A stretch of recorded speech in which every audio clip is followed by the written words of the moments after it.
সাইপ্রাসের বর্তমান সার্বিক পরিস্থিতি কিরকম? তো যেহেতু সাইপ্রাসটা দুইটা ভাগে ভাগ করা, সার্বিক পরিস্থিতি নিয়ে আজকে কথা বলবো। আমি নর্থ সাইপ্রাস এবং সাউথ সাইপ্রাস দুইটা সাইপ্রাস নিয়ে কথা বলবো। ছোট ছোট করে আসতে কিরকম খরচ হয় এবং আসার প্রসেসিংটা কিরকম, আপনার কিরকম টাকা ইনকাম হয়, এই সব বিষয় নিয়ে কথা বলবো। তো ভিডিওটি স্কিপ করবেন না, অবশ্যই সম্পূর্ণ ভিডিওটি দেখবেন।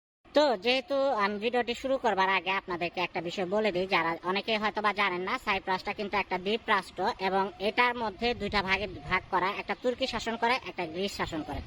তো অনেকে দেখা যায় জানেন, অনেকে জানেন না। যারা জানেন না অবশ্যই কিন্তু গুগলের মধ্যে আপনারা চেক করে নেবেন যে সাইপ্রাসটা আসলে কোন পাশটা কে শাসন করে, অবশ্যই আপনারা দেখতে পারবেন সেখানের মধ্যে। তো এখন আসা যাক আসলে সাইপ্রাসের বর্তমান পরিস্থিতি কিরকম। তো এখন তুর্কি সাইপ্রাসটা আমি প্রথমে বলে নিই। তুর্কি সাইপ্রাসের পরিস্থিতি এখন বর্তমানে স্টেবল আছে, খুবই ভালো। মোটামুটি 60 থেকে 65 হাজার টাকার মতো স্যালারি হয়। এবং সাউথ সাইপ্রাসের পরিস্থিতি যদি আপনি যদি লিগেলি আসেন, সাউথ সাইপ্রাসের মধ্যে আসলে আপনি 1.5 থেকে 2 লক্ষ টাকা ইনকাম করতে পারবেন ইজিলি। এটাতে কোনো ভুল নাই, 2 লক্ষের বেশিও ইনকাম করতে পারবেন। তো আসলে অনেকে দেখা যায় ভুল করে দালালদের খপ্পরে পড়ে ইউরোপটা মনে করে সাইপ্রাসের ভিতরে তুর্কি সাইড দিয়ে মানে অনুপ্রবেশ করে। তো দালালদের এসব খপ্পরে পড়বেন না, আপনারা অবশ্যই যাচাই বাছাই করে নেবেন। এবং তুর্কি সাইপ্রাসের বর্তমান পরিস্থিতি আলোকে আমি বলতেছি, খুবই ভালো একটা পরিস্থিতি এখন বর্তমানে। বেটার একটা লাইফের জন্য যদি বলেন, অনেকদিন স্থায়ীভাবে থাকার জন্য যদি বলেন, আর যদি চান আপনি যে আমি দীর্ঘ সময় থাকবো, দেশে যাতায়াত করব, লিগেল ওয়েটা আমার দরকার, তাহলে অবশ্যই আমি বলবো তুর্কি সাইপ্রাসটার বর্তমান পরিস্থিতি খুবই ভালো। তো এখন আসা যাক সাউথ সাইপ্রাসের কথা। তো সাউথ সাইপ্রাসে আসলে এখানে লোকজনটা আসতেছে বেশিরভাগই স্টুডেন্ট ওয়েতে, এবং আরেকটা ওয়েতে আসতেছে, সেটা হলো জাম্পিং ওয়েতে। তো জাম্পিং ওয়ে আমি এই কারণে বলতেছি, অনেকে দেখা যায় গাড়ির গেমের মাধ্যমে আসতে, ট্যাক্সি গেমের মাধ্যমে আসতেছে। যেহেতু তুর্কি সাইপ্রাসের টাকার মানটা খুবই কম, 1 লিরাতে আপনার বাংলাদেশি টাকায় মেবি 4 থেকে 5 টাকা হবে। এবং সাউথ সাইপ্রাসের 1 ইউরো, যেহেতু ইউরো চলে, 1 ইউরোতে বাংলাদেশি টাকায় প্রায় 18 থেকে 20 টাকার মতো হয়।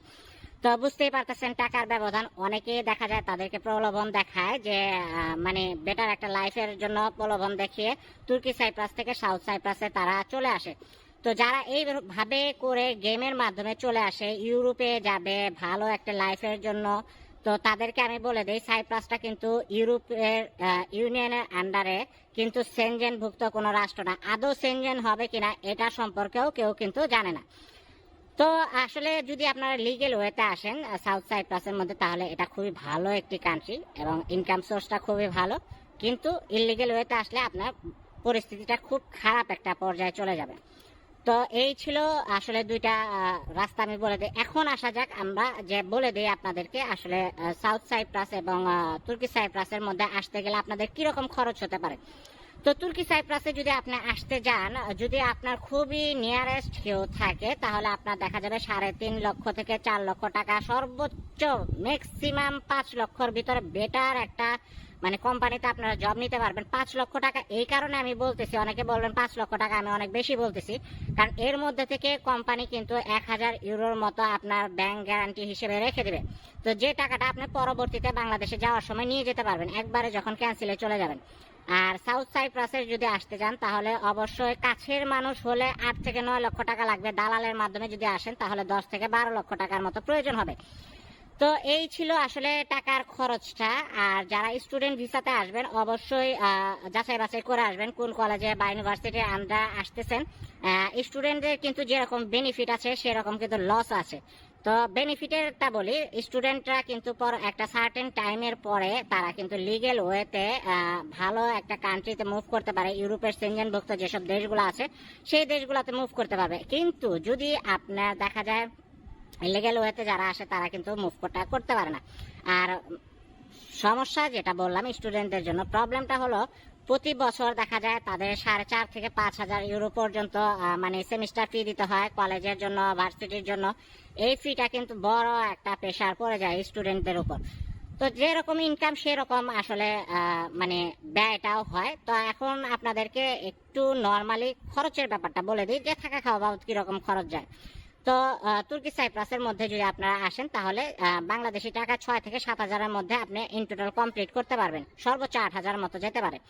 আর সাউথ সাইপ্রাসে যদি আসেন আপনি, যদি নর্মালি আপনি থাকতে যান তাহলে দেখা যাবে 300 থেকে 400 ইউরোর মতো খরচ হয়।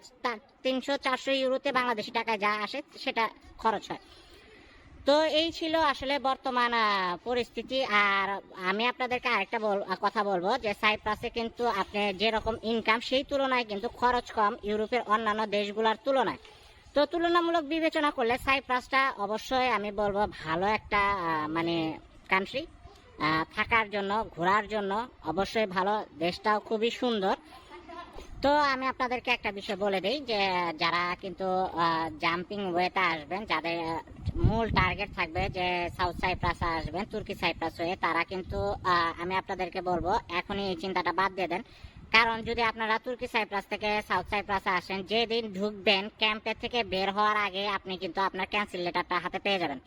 তো দেখা যায় কোর্ট করে আপনি যদি যেতে চান, কোর্টের মাধ্যমে যেতে চান, কোর্টের মধ্যে কিন্তু আপনি 1 মাসের ভিতরে রিজেক্ট করে দেবে, এটা আপনি কনফার্ম থাকেন, আপনি সাইপ্রাসে থাকতে পারবেন না।